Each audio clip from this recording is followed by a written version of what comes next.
Good afternoon, everybody.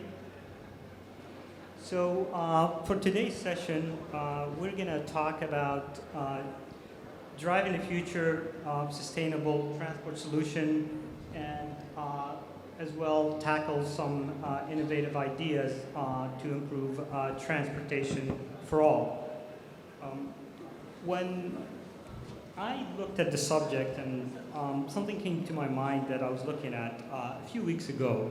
I was reading the 2024 World Economic Forum Global Risk Report. They do this annually. They survey business leaders worldwide for emerging risks to their business. And one of the things that I noticed is for 10 years out, the top 4 risks are all related to either climate or sustainability. You can guess probably the top risk is weather extremes and climate change. When you look at that and you realize that transport worldwide contribute around 25, a quarter of emissions are from transport. What do we need to do to reduce emissions in transport? I believe we need to do 2 things. First is figure out a way to get people out of their cars into using public transport. And second, make public transport greener.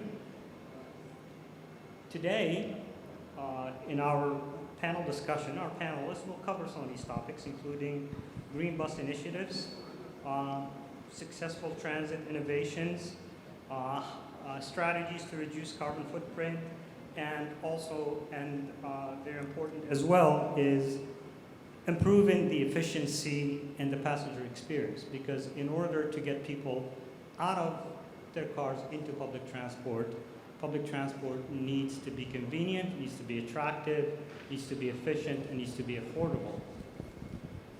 Let me start by introducing our panelists today. Start from Rami. Rami Ashri is a Senior Manager of Business Development of Partnerships, Charge and Go by E-End. Rami is a highly accomplished professional with a diverse background in engineering and technology. He has played a significant role in the establishment of the Charge and Go by E-End since 2023, and he's currently spearheading the business development and partnerships. Welcome, Rami. Thank you. We have also with us Mr. Mohammed Jamal. He goes by MJ. He's the founder and chief executive officer of Savvy Charging Technologies. Mohammed is an energy consultant with extensive experience in overseeing sustainable projects and developing comprehensive strategies that enable businesses to transition to more efficient and lean solutions. Welcome, Mohammed. We have also with us George Zachan. He's Business Development and Partnership Director, Emirate Driving Company. George is also an IRU Academy Director for the UAE. He's working to implement the International Accredited Training Institute best practices for a wide professional training courses and driver assessments. Welcome, George. And finally, we have with us as well Mr. Callan Dando, his partner, Success Principal via UAE here. He's also a highly accomplished professional with deep expertise in mobility, specifically mobility on demand. VIA is one of the leading provider of mobility on demand worldwide. And he has over 12 years experience in management, consultancy, IT, and business leadership. Welcome. Thank you. We're going to start by giving each one of our panelists 5 minutes to just express their thought about the topic today. So we'll start with Callan. Please, go ahead. Yeah, sure. Thank you so much. First of all, thank you, Ajman Transport Authority, for the opportunity of speaking over here. So I think that we are at an inflection point. We all know that we are facing challenges on a daily basis, be it weather conditions, be it app fatigue, be it the more common challenges of transportation, such as lack of visibility or poor network coverage or high costs per ride. All of these things are taking a toll on us and on our cities. And we believe that the transportation industry is one of the last ones that was truly touched by the digital revolution. That started nearly 3 decades ago. But only in the last 8 to 10 years, we actually see a massive drive when it comes to transit technology. So we believe that staying with the status quo is not an option. And we want to make sure that all the technologies that are available in the market are going to have a deep and sustainable impact on the way we move in our cities. So when talking about urban mobility, from our point of view, we believe that this should be shared, electric, and data-driven. What we need to do is to make sure that we take people out of single occupancy vehicles in order to reduce congestions, in order to reduce CO2 emissions, and in order to create this, we need technology. We need attractive and appealing ways in order to convince people to do so.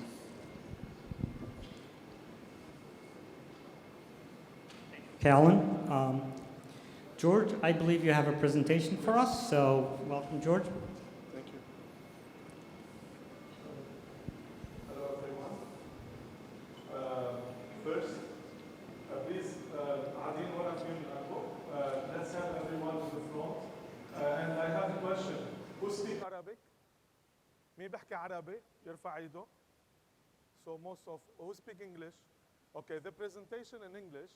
For giving some vivacity, I might talk in Arabic, and the presentation you can see it in English. Okay, I will talk today about the future of mobility in the era of AI boom and the verge of the fourth industrial revolution. You will know about immersive driving at the end. First, let me extend my deep appreciation for the hospitality and for the invitation from Ajman Transport Authority. Thank you for this wonderful chance to meet with each other and to meet with experts. I will go through smart mobility area of disruption. I believe Dr. Ahmed Al-Mullah have covered this area. I will not repeat it for you, but from our side, the revolution is coming on the mobility on different sectors. And we can see that transforming the transportation through intelligent technology solution is now available. We can see different type of transformation. In Abu Dhabi, for example, you can order since 2021 a robotaxi. And we're moving toward more integrated and green and seamless transportation.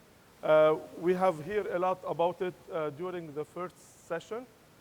So the trends, the doctor have talked about and discussed the trends deeply, the trends that is happening in the mobility. I will not go into them, but mainly the future of mobility is sustainable, is safer, is seamless, and it's helping us to move into another era of transformation for the help of our customers. This is also the concept that covered by the doctors where we are. We are embedding AI in our systems. We are embedding AI in the connected and autonomous vehicle. We are talking about drones, we are talking about cars, we are talking even about boats that drive alone. And then it is covering urban mobility and sustainable mobility. Okay, this is Ajman. This is Ajman after 15 years. Those two, I asked ChatGPT to design for me after 15 years, how it will be the transportation, how it will be the stations, and how it will be Ajman. I will help you only with this one. This is Ajman in the future. I need your help now. What do you see different here? From here, there is a comparison between the old and the new, and here between the old and the new. But what you will see different in those photos generated by AI and seeing the future of transportation after 15 years. شو بتشوفوا فرق هون؟ الذكاء الاصطناعي وقت سألته يعطيني بعد 15 سنة شو بيكون الترانسبورتيشن شكله، كيف بتكون المحطات، جاوبني بهودي. شو الفرق؟ حدا شايف فرق؟ اوكي، جرينر اريا صح؟ عم نستفاد من الطريق بعدة اشياء. ما في سكك حديدية، بنشوف ما في سكك، ما في انفراستراكشر. كمان شو عطينا الاي اي؟ شو شايفين؟ شايفين في تداخل كبير ما بين الوكابيليتي والترانسبورتيشن بقلب نفس المكان. ليش؟ لانه الاوتونوموس فيهيكل حتشوفكم وحتشوفها. الاوتونوموس فيهيكل في قطع من حوالي سنتين وقت حكوا عن الاوتونوموس فيهيكل، بتشوفوا سيارات عم بتفوت على ما في اشاره اول شيء ضوئيه، والسيارات عم تفوت بشكل سريع. ليه؟ لانه كلهم عم بيحكوا مع بعضهم وشايفين بعضهم. بقى بعصر التكنولوجيا وبالاوتونوموس فيهيكل السيارات منا محتاجه لاشارات، وبالعكس بتقطع بطريقه، لانه عم تحكي مع بعضها، بتقطع بطريقه اسرع وبطريقه اذكى. مشان هيك بنتقل من هيدا العرض يلي الاي اي فرجينا اياه تقلكم نحن بمجال الاي اي شو عم نعمل. بابو ظبي الاي تي سي تحدونا، سعادتك بابو ظبي الاي تي سي تحدونا، قالوا لنا انه عاملين انتم الفحص الذكي. هيدا الفحص بابو ظبي it's a smart test. So the driving candidate go into car. There is no examiner. The car is the examiner. And here you can see the KPIs. I have failed in red, green. You can see this. So there were, what we can benefit from this here, from this AI in driving in the ITC. We have a pilot project now. This is an AI camera that tell you all about the student, when he entered, check in, check out, what the driver is doing, all the safety element of the driver, of the assistant in the driver. And here I want to mention something. It's not a face recognition. So here we are not taking data about any personal data. If you can see, the AI is taking the measurement of the body, that each one has a difference. So from the first time that we have a check-in to the students, it's recognized, and then the student is directly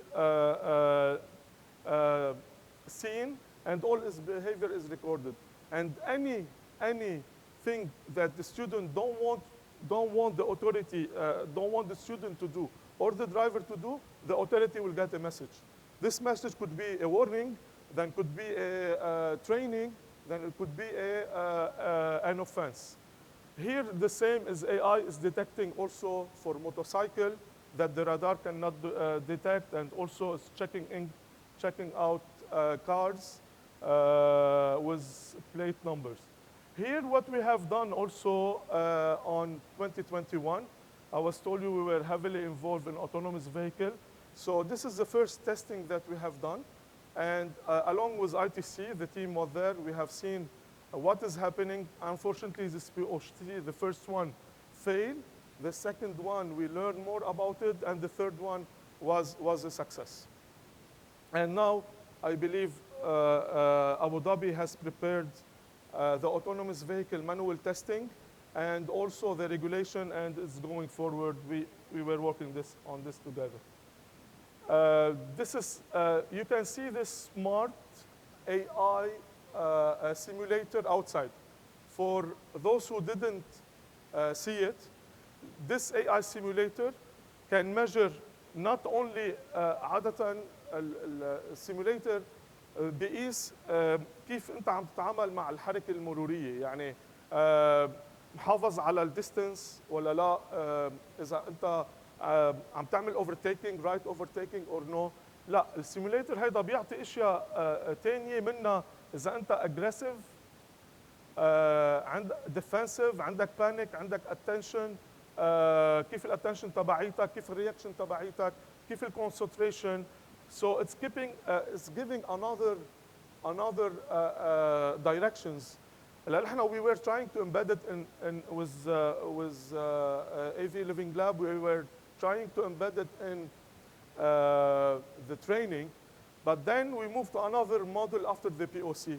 We are now doing it for professional people who come to UAE and want to be a driver.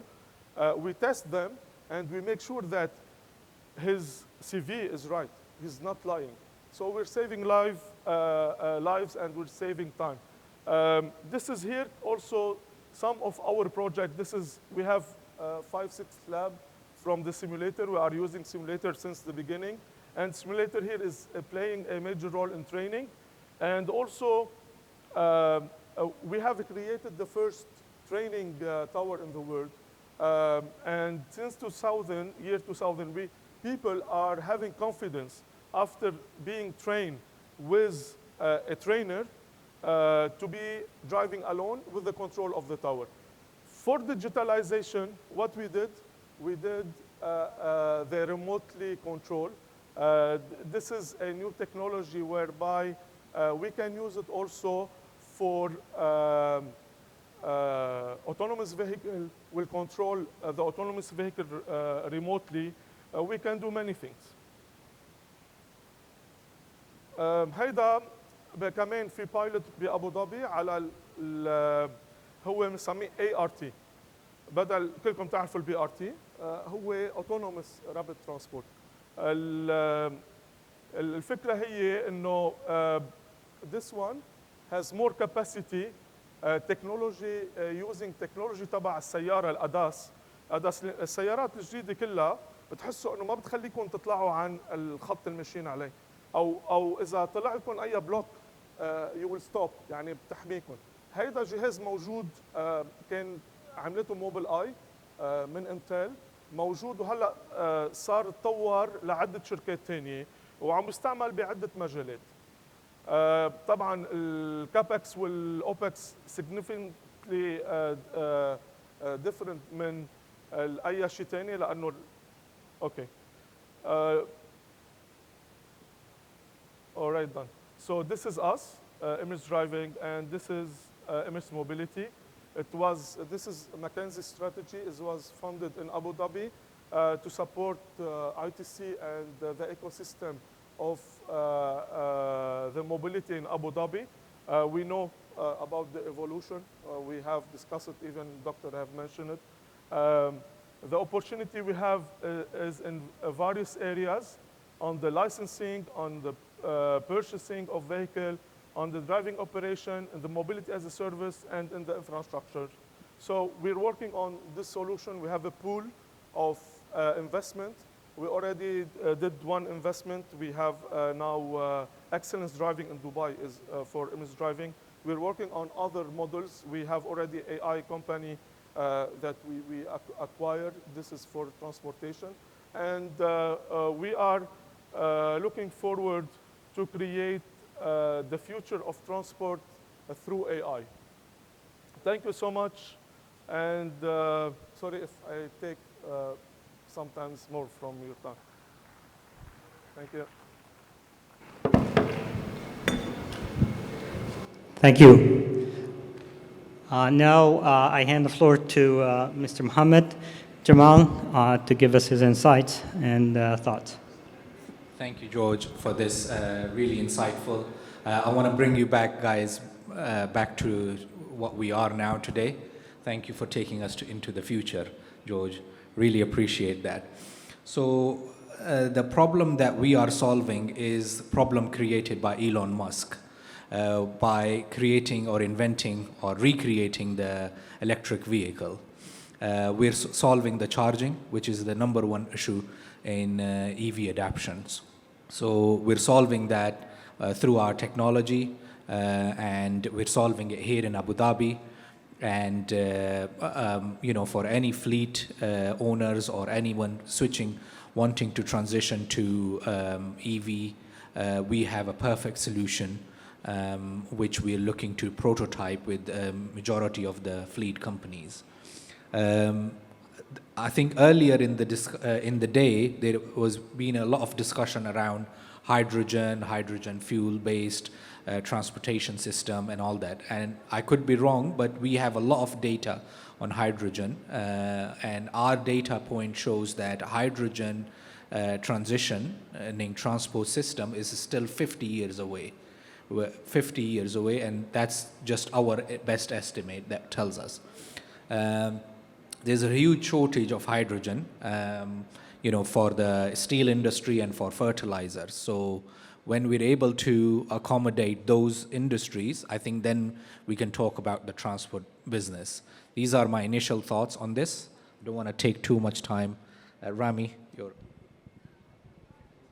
Thanks, Jamal. If you look at today's panel title, it's mentioned Driving the Future. Let me tell you a very short story. 3 years ago, I wouldn't be thinking that very soon that we will be driving an EV and it's becoming the norm. 3 years ago, if you'll ask me to swap to an EV, I would just simply say no. We keep on hearing about sustainability, green transportation, green mobility, and all of these things. Where I'm coming from the end user experience. I'm coming from the operator perspective. What does the operators do, whether they are a telco operator, fleet operators, mobility operators? We are touching the pain points of the end customers. We understand their challenges, what they are facing. Over the past couple of years, a long time ago, once companies like Tesla and others introduced the EV, they are pushing everyone to swap to an EV. And even from a regulator and government perspective, we are pushing to an EV or to more of a green transport, which is so good for the environment. Yes, I agree. But from the end customer perspective, if we look to the end customers, their concern is something different. First, okay, you are pushing me to go to an electric or an hydrogen. Where I'm going to charge? Yes, there is, correct. How long it will take me? How fast? What about the queuing? So what we are trying to do is that we are trying to bring the same customer experience who is driving an ICE vehicle, internal combustion engine. We are trying to bring it so much close to driving an EV. If most of us today are driving an ICE vehicle, including myself as well, even though I'm promoting for an EV, I'm stopping by any of the gas station, whether ADNOC, Emirat, I'm just in 5 minutes topping up my tank. And I'm still the same end customers who, if I decided to swap to an EV, I want to have the same customer experience. I want to have the same charging experience. So range anxiety is one thing, but most importantly, the customer experience, because we can sort the customer the range anxiety. We can easily deploy slow chargers, or what we call it an easy chargers. But is it the solution? No, it will just be, we are trying to check mark that there is an infrastructure. However, from challenges point of the end customers, it's not the same customer experience. And that's why when we stepped into the market, we transformed from being a telecom operator to a tech company, and recently into the mobility domain. From the consumer perspective, we are not a technology owner, we are not an OEM, but we are very good in operating networks, and we are good as a telecom operators or operators in general to understand the customer's pain points. One of the things that we are doing, we are leveraging on the data and the power of analytics to understand what the users want. We want to push sustainability, and if we read today's title, is Driving the Future. One of the things that we believe, and I personally believe in, that in order to move from today to the future, we need to understand the customer's needs and the customer pain points and challenges. And like Jamal mentioned, Elon created a problem, a challenge, which is a very, very good problem to have, because with every challenge opens an opportunity, opens new doors for business verticals. But at the end of the day, we as a company, we can do it alone. We need strong regulations, which is happening currently on the federal level. Over the past couple of months, we have seen lots of involvement with the regulators regulating the sustainable mobility. We need technology partners, OEMs, and most importantly, the car makers who are introducing this. All these stakeholders, they are coming together, and we're seeing it in the picture. And this is what is happening and what helps the transportation moving forward. Lastly, neither the private segment or the public and government segment can do it alone by themselves. It would only happen, and this is what we are seeing with the public-private partnerships, when you're bringing the talents to the investments, when you're bringing the arms and the power to the mind, aligning with the regulators, aligning with the country's vision. And the number of swaps from an ICE vehicle to an electric vehicle, we're seeing it especially in the UAE. It's ramping up, even overachieving the expectations. And I personally believe that before reaching the targets of 2050 and net zero, and even DIES 2030, we'll be hitting some good figures and numbers, which would keep on increasing. That's how we look into it, and we're having here multiple stakeholders, which I'm very fortunate to have them in our discussions. They are main key players. They are bringing newer technologies, which we are using, and bringing it much closer to the end customers. Thank you. My first question is going to be to you, Callan. How does on-demand public transport contribute to more sustainable communities? Sure, that's a great question. I think platforms and technologies such as VIAs do more than just coordinate rides, right? Our whole and most essential goal is to reduce congestion in cities, is to reduce single occupancy vehicles, to minimize deadhead hours, driver hours. So basically, the beautiful thing about a solution such as VIA is that we are combining the comfort of a car with the affordability and the sustainability of a bus. So basically, yes, we are taking riders who are traveling in the same direction and bringing them together in a shared vehicle. And then we let the algorithm do both the matching and the navigation for the drivers. So we definitely understand and we fully support the fact that fixed routes are the backbone of any transportation network. So we know they are crucial for high traffic corridors. We don't expect those to be replaced by micromobility or demand responsive transportation solutions. We want to complement those type of fixed routes. We want to make sure that we are able to bring as much the highest ridership possible into the fixed transportation network. And I'll just take one more minute, and I would like to give you the example of what we have done here in the Middle East. With the help and support of Ajman Transport Authority, we launched an extremely successful bus-on-demand service in Ajman. We have the same thing done in Dubai and in Abu Dhabi. And apart from the 4.7 rating out of 5, which is an outstanding rating of the service, I would like to tell you how ridership grew. In 2020, we had about 250,000 rides in 1 year. The following year, 500,000.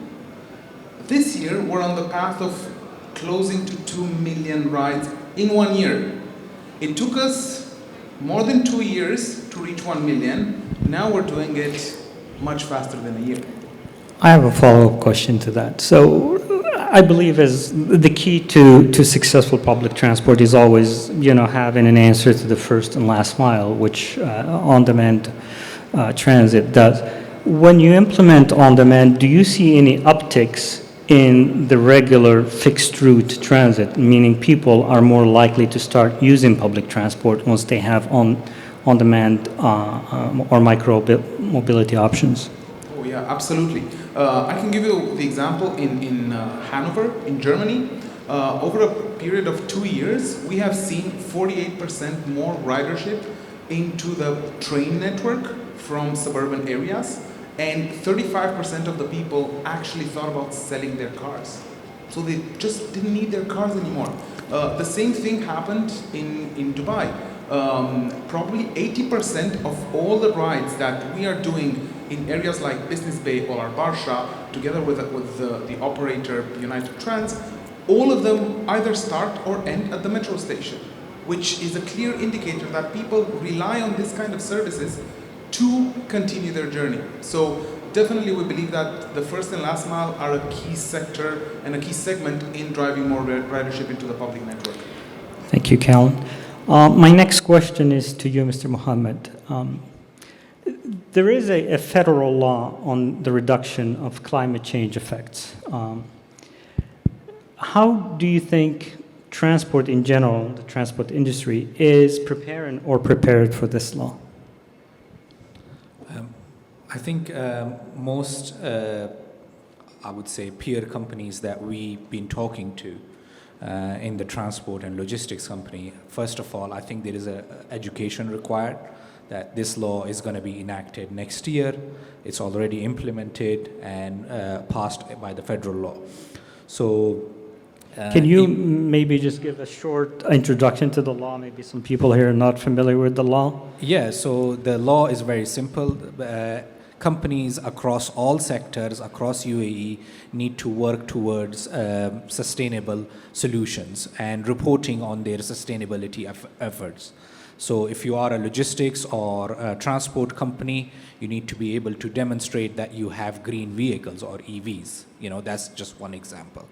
You know, so and that's going to be enacted by next year. So when we talk to a lot of OEMs and the big players like the King Longs and Yutong, they are also not aware of this. So we're doing a lot of effort in educating both the end user as well as the OEM that they need to start thinking about and putting together strategies from now, how they're going to take their next transport or next logistics vehicle to be a green vehicle, so that they can at least renew their license or not be levied with heavy fines. These are also coming, so I can talk about it all day, but I'll leave. Is that answer your question? Yeah, thank you. Thank you. My next question is to you, Rami. E-End has been a player in telecom, obviously, since its inception, and you recently, with your leadership, have moved into the charging infrastructure with the Charge and Go. Can you tell us more? What's the story behind this transformation? That's an interesting question that I'm always hearing from different stakeholders. And I fully understand one of the common things I'm hearing, that what is a telecom operator doing into the mobility? Yes, we can understand the telecom operator expanding into a tech company, but shifting completely into the mobility domain is something sounds very, very weird.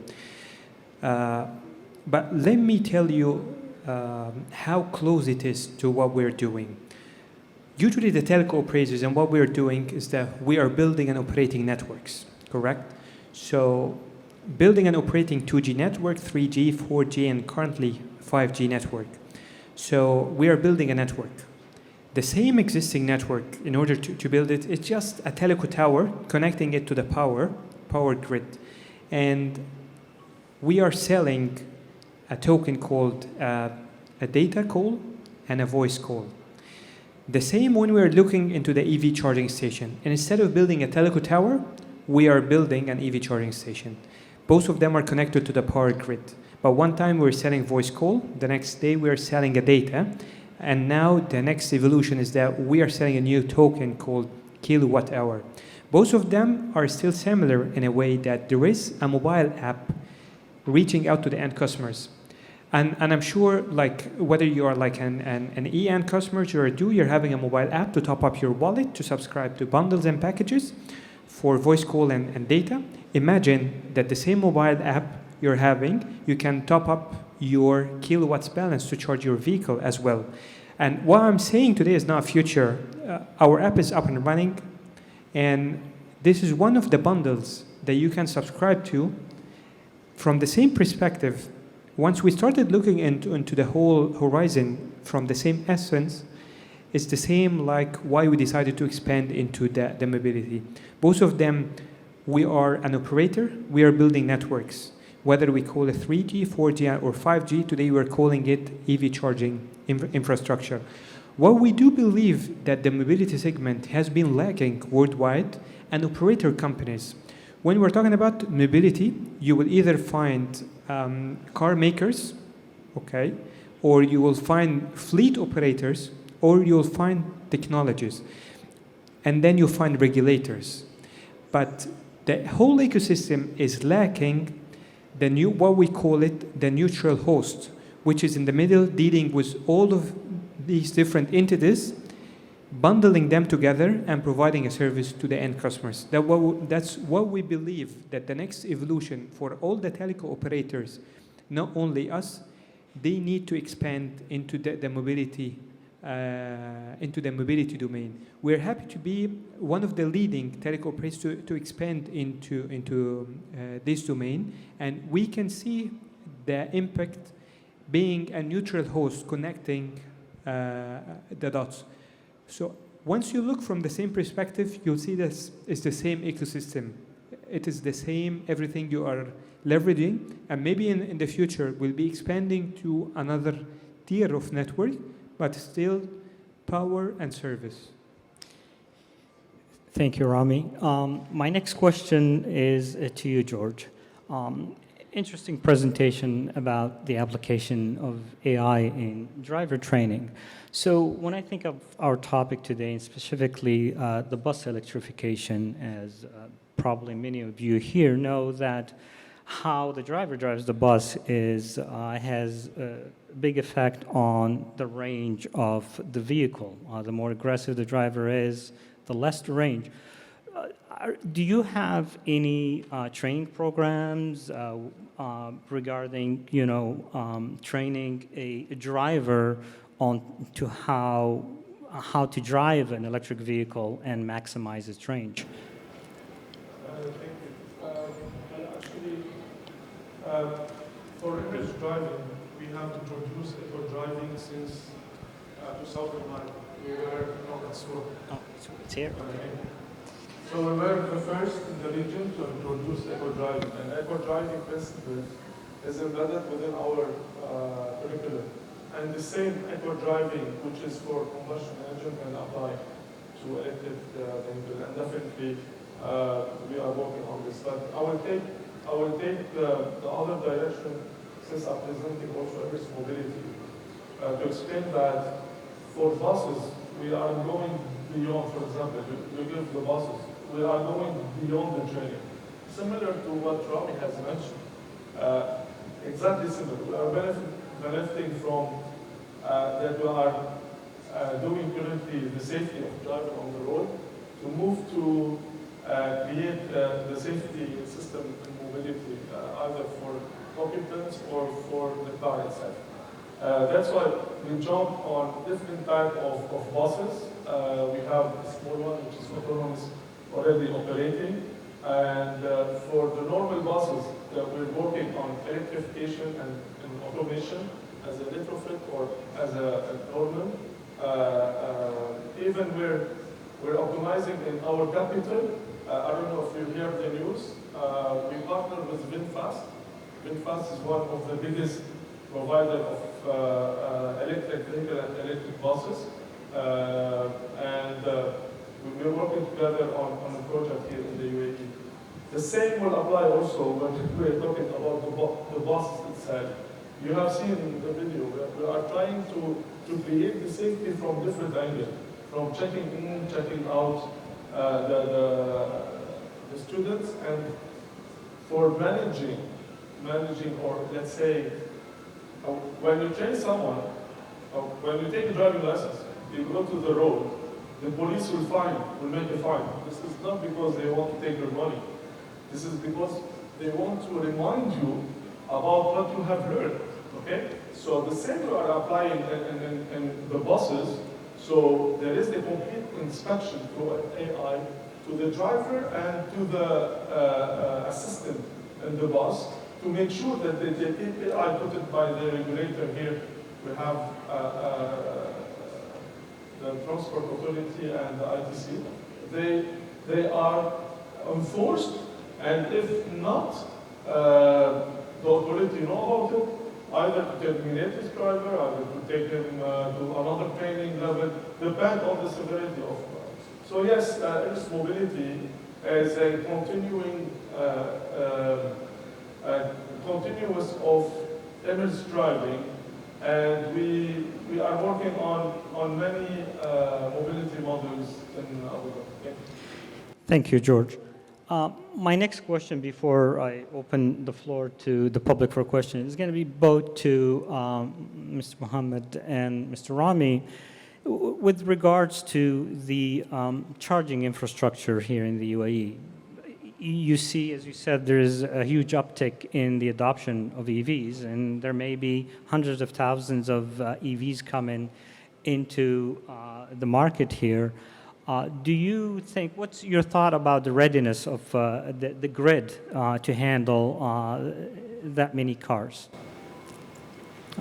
Either one of you can start, either you, Rami, or Mohammed. Yes. That's a quite challenging question. The truth is, in a nutshell, the grid is not ready for the real swap figures that we want to do. If we're talking about like few percentage, 5 and 10, it can be accommodated. The question is, these are the targets? The short answer is no. So the grid itself is not ready. And that's one of the main challenges that's happening currently. The first challenge was the range anxiety. You can easily sort it out by deploying chargers. Then the next challenge, what kind of the charger? We don't want like slow chargers, so we want fast chargers, which would require high power. And here comes the challenge. And in order to solve this challenge, there were two main challenges once we started. The first one was the capex and investments. We killed this topic, okay? By pouring enough investments, you can have. But the other challenge is the power grid. And when we are exploring the power grid, it's very challenging when it comes from capex investments. It depends solely on the distribution company and the timeline. So with every challenge, we believe there is an opportunity, and this would take us to another opportunity, which is the renewable energy. The renewable energy would sort lots of things. We do believe in hybrid model where you can rely on both the grid and off-grid to support. And at the same time, this opens and urges the distribution companies to upgrade the power. And I believe it's not only a problem here, it's everywhere in the country. If you look at Europe, the US, there was no single infrastructure worldwide that could accommodate such a huge requirements for the power. Because again, the goal here is to bring the customer experience who's driving an ICE or an EV, which means faster charging, which requires a massive power requirements. So I believe there should be lots of initiatives, they call it initiatives, lots of action on the grounds from the distribution companies for both upgrading the grid and most importantly allowing the renewable energy.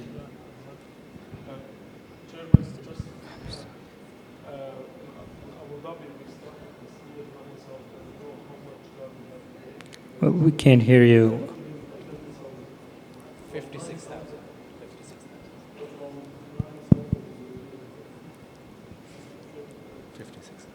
So thank you, Rami, for this. I think your business vertical is called Charge and Go. I think you guys should also consider come and charge. I'll give you the solution for that. So I'll be very honest with you, and with some people, this can get very controversial as well. The infrastructure is nowhere there, and UAE, to be honest, is going to pioneer this. With all due respect to European countries and Western countries, we have learned their poor lessons of deploying charging infrastructure, which is failing badly. Cables are being cut off Tesla chargers just to sell the copper. This is exactly what's happening. Our solution is completely different. It's off-grid, and we live in an economy. It's called economy of now. And I ask you, every one of you, when you want to order a food, you do it via app. It comes now. It comes in 30 minutes. So you have a fast car. Why not have a fast charging solution that is off-grid, innovative, and also on demand? Majority of I think Ajman population lives in building apartment. Imagine 30% of those population start to apply for permits for the chargers. I think the grid will run out of capacity. So we are taking this very realistic approach that how can we solve charging first and then go towards EV adoption and push the EVs. And we're not doing that for passenger vehicle, we're actually doing that for commercial vehicle, because that's where the majority of the push that needs to come in. Passenger vehicle will adapt to whatever commercially viable solution that is going to be available. So infrastructure, to your answer, is still behind, but this is where we're trying to bridge the gap. And just to give you stats, it's expected 300,000 vehicles to hit the road by 2028. That's opportunity of charging of $800 million US, just here in UAE. And to charge a fast car in 150 kilowatt, that means you're consuming 200 homes. Power capacity, that's just to give you again another stats. So talk to me, I'll be happy to explain alternative ways of charging, and more sustainable way. Thank you, Mohammed. And I believe, yes, that this region will continue to amaze the world about what it can do. I now would like to open the floor for the public here for any questions.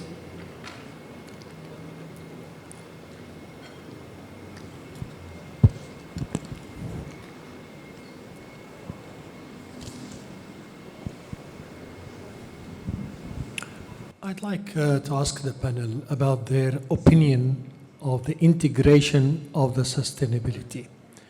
It's a chain that ends and that starts in what's supposed to be sustainable source of production and should end in what is called sustainable disposal. I give an example so my question is easier. Let's talk about the EV and the electrification. No one discussed the sustainability used in the production of the batteries. And not much being discussed about the sustainability of disposing of these batteries. In the middle, when and wherever the EV is live and producing, it can share and participate to the sustainability. Anyone thought of the integratability of the sustainability? I can take a first stab at this one. At VIA, we actually have on the micromobility technology that we have an additional layer for electric vehicles, a dedicated layer for electric vehicles. So whenever we have EVs operating in the public network, on-demand solutions, we are optimizing the routing of those vehicles based on their charging capacity, their charge, how much they have left, based on the network of chargers available, in order to optimize their usage. Because you wouldn't want to have to deploy an electric vehicle during peak times with 10% of battery. That would be a use of resources. So from our point of view, electrification goes hand in hand with the integrations, as you mentioned, and then you can have also the layer of mobility as a service. That is an even more in-depth discussion, but everything is data-driven. So as long as you have access to powerful data in order to understand how electric vehicles behave, and to understand what your network looks like and what is required, and then you have a technology to put that all together, that is where you can, from our point of view, that's how you can actually take the most out of it. Hope that answers your question. I will answer the question. Image driving these, since we are under ADX since 2005, we're reporting on, we have, since 3 years, we're reporting on the sustainability strategy that we have. Definitely our field is going greener. We're working on even the adoption of solution that has in many other areas. You know, under ISC also there is a company that works on the waste management related to different type of either coming from vehicles or from batteries. And now we're testing, while we are talking, we're testing on our labs a graphene battery with renewable sources.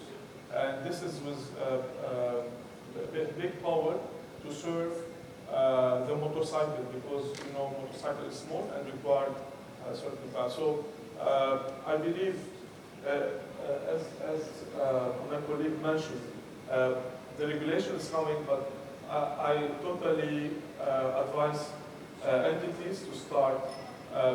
This year we operate on we have AAA and we operate on 0 because we bought green bonds. So this is something that it is part of your return to the community, part of your CSR, and nowadays it is a holistic approach, not only from environment point of view on sustainability, on your CSR contribution, and on all other directions. I think, Mohammed, you have something to say about. By the way, it's a great question, Mr. Riyad, regarding, how do you make sustainable batteries? You know, they use a resource that's not sustainable. Yeah, absolutely. And so I think we need to also look at the current cycle of charging, which is currently grid-based. Grid is not clean. You know, it's generated via, you know, the non-sustainable ways. But to what George mentioned, again, it's another UAE-based company which is working tremendously on graphene-based batteries. These are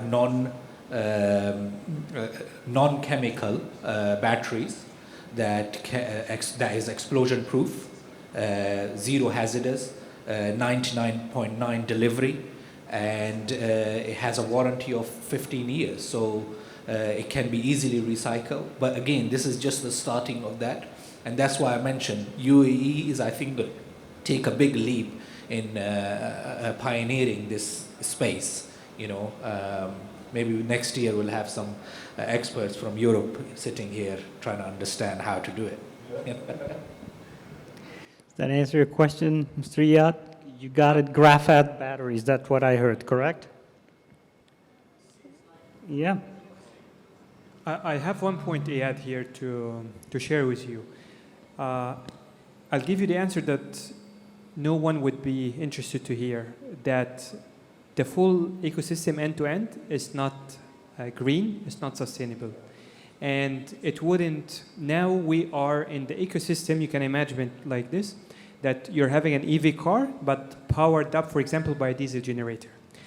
This is the truth. And in order to have the full ecosystem end-to-end, including from the source to its destination, you need to revamp the whole ecosystem.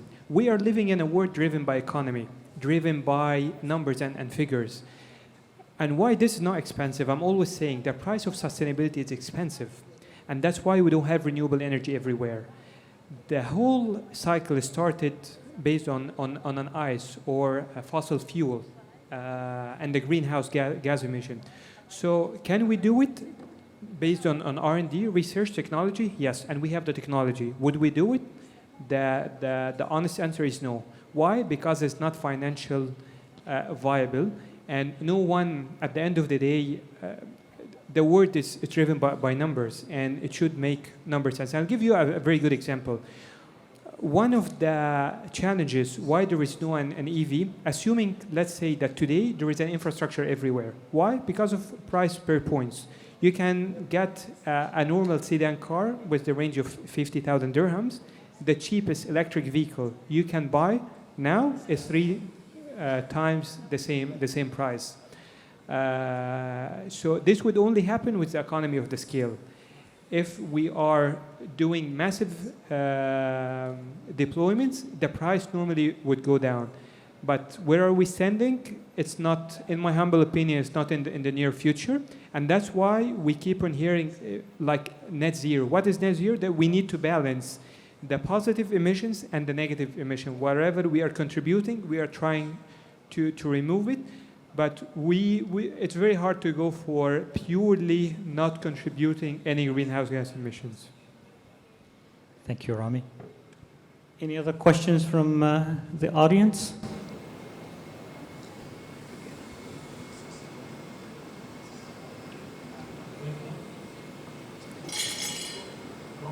No question.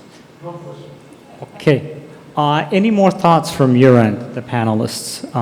Anything that was not discussed or you didn't have a chance to discuss? I would like to pose from my side. Throughout the journey, we have seen that everything we are talking about needs to create an interest in the audience or an interest in the end user. So I believe educating our client, awareness campaign on the importance of EVs or CAVs, hopefully the statistics that has been done in UAE show more acceptance in the new technology in the UAE more than America, more than France, and I have the statistics. So I believe continuing this type of meetings, lobbying about cleaner and more sustainable mobility, it's a very good action, but we always neglect the education and awareness part when it comes. We think on the financial part, we think on the application part, but it is very good to, and this is actually what happened even when we were talking about the road safety. The engineering was set, the enforcement was set, then the education come at the end to change the behavior. And I hope we can consider it at the beginning when we are starting with any new road. Thank you. Any thoughts, Mr. Muhammad? Rami? Oh, I think, from my point of view, I think mobility will always be about moving people from point A to point B. This is not going to change.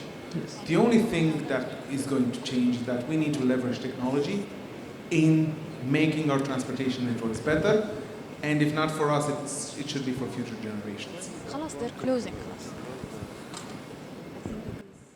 I agree with my colleagues here that such dialogues are very important, and what is even more important to put this into action.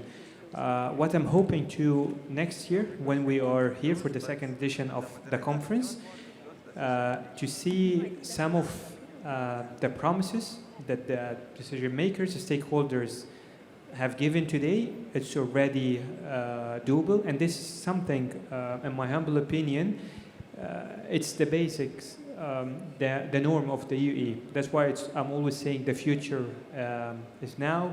Yesterday we have seen the RTA integrated the first vertical port for the flying taxis, and I'm sure by next year in the next edition there will be lots of these things already we can see it on the ground.